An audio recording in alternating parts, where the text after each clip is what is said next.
And now, I would like to call upon this year's valedictorian, Dr. Hamid Shirdastian, to give the valedictory address.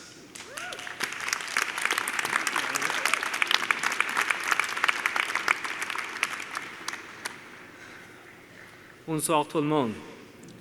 President and Vice Chancellor Carr, Dr. Fong, distinguished guests and participants, fellow students, families, and friends.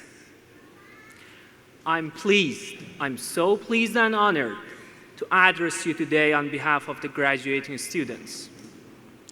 There is a popular saying, time flies when you have fun.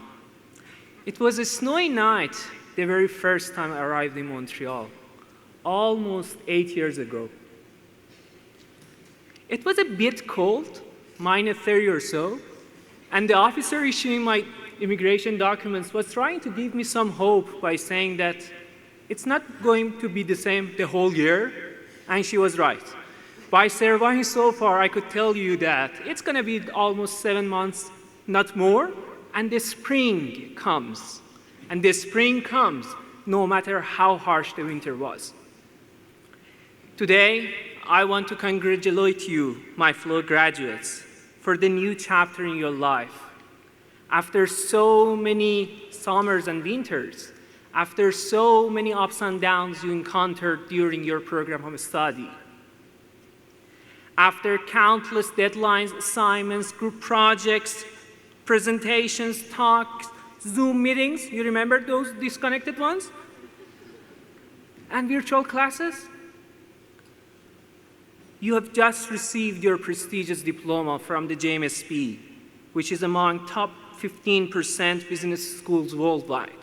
Congratulations.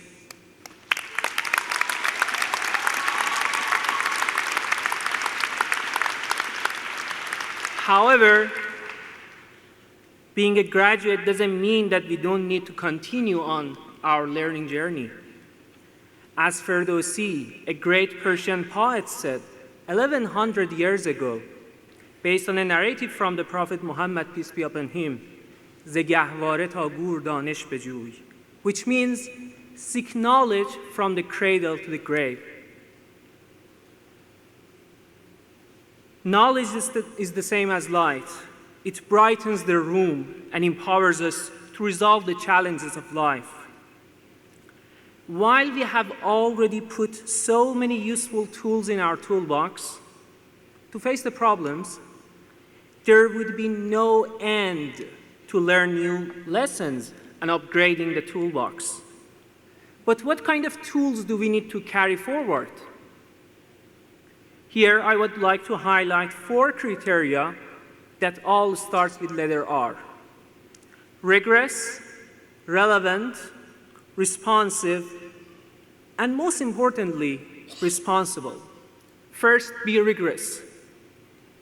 The tool we earn should provide us truly precise results.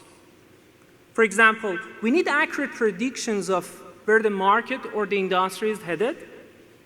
If we don't have that solid knowledge, we could simply lose opportunities or embarrass threats. Second, be relevant.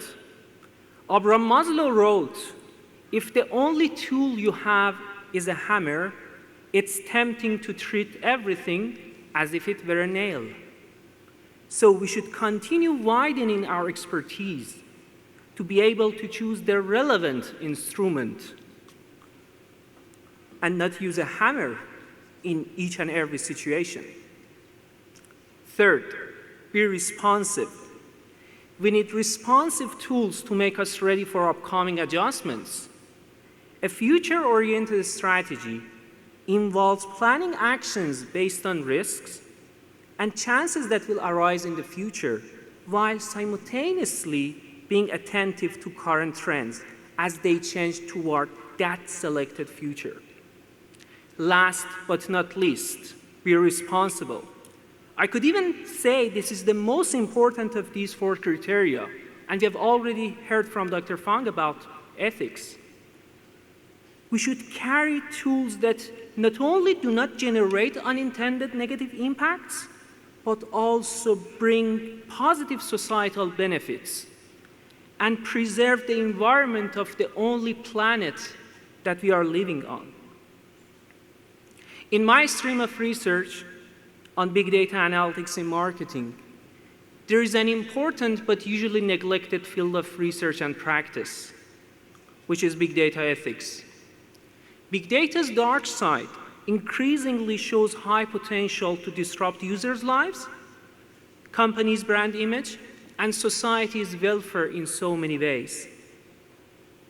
In fact, we need more responsible tools that facilitate business practices for the benefit of brands and societies, while keeping users safe from potential intrusive and predatory actions of the firms.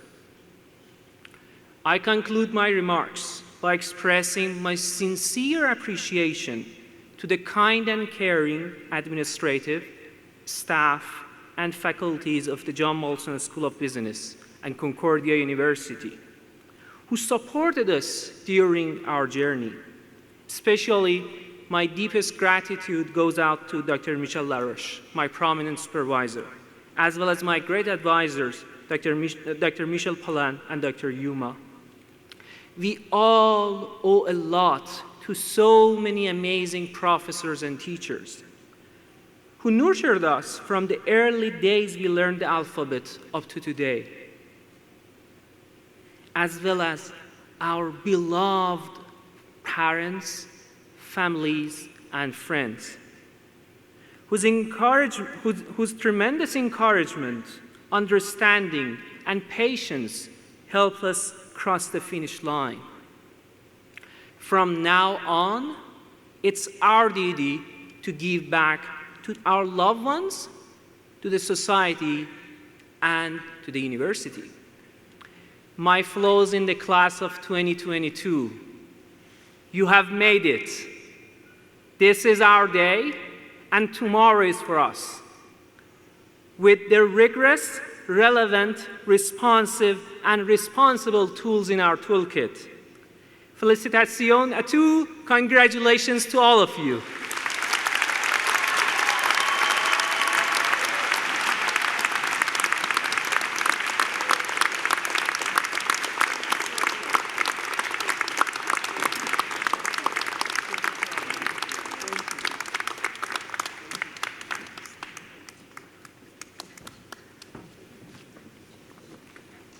Thank you, Hamid, and I'm glad you weren't put off by that snowy arrival in Montreal. And I'm struck, you made the connection between Dr. Fung talking about ethics and the importance of being responsible. There's another connection that I think occurred when you mentioned the prophet and seeking knowledge from the cradle to the grave, and Dr. Fung had also talked about lifelong learning. And it's kind of symbolic because graduations are a crossroads, but it's not the end of learning. And I hope for all of you, in many respects, the best is yet to come in terms of your own curiosity and development and willingness to explore new things.